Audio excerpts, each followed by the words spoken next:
Ang mabuting balita ng Panginoon ayon kay San Lucas. Noong panahong iyon, sinabi ni Jesus sa kanyang mga alagad, "Kaya't sinasabi ko sa inyo, gamitin ninyo sa pakikipagkaibigan ang kayamanan ng sanlibutan ito.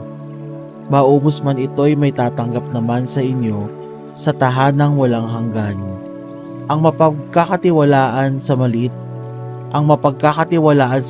na bagay ay mapagkakatiwalaan sa malaking bagay. Ang magdaraya sa maliit na bagay ay magdaraya rin sa malaking bagay. Kung hindi kayo mapagkatiwalaan sa mga kayamanan ng sanlibutan ito, sino ang magtitiwala sa inyo ng tunay na kayamanan? At kung hindi kayo mapagkatiwalaan sa kayamanan ng iba, sino ang magbibigay sa inyo ng talagang para sa inyo?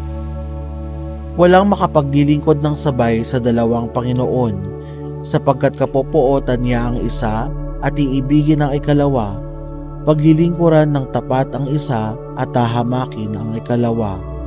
Hindi ninyo mapaglilingkuran ng sabay ang Diyos at ang kayamanan." Narinig ito ng mga Pariseo at nilibak nila si Jesus, sapagkat sakim sila sa salapi. Kaya't sinabi niya sa kanila, "Kayo ang nagpapanggap na mga matuwid sa harapan ng mga tao, ngunit nagsasaliksik ng Diyos ang inyong mga puso. Sapagkat ang itinuturing na mahalaga ng mga tao ay kasuklam-suklam sa paningin ng Diyos." Ang mabuting balita ng Panginoon. Pinupuri ka namin, Panginoong Hesukristo. Gamitin ninyo sa pakikipagkaibigan ang kayamanan ng sanlibutan ito.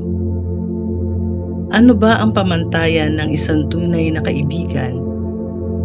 May nagsasabi na ang isang tunay na kaibigan ay nariyan palagi sa tuwing kinakailangan.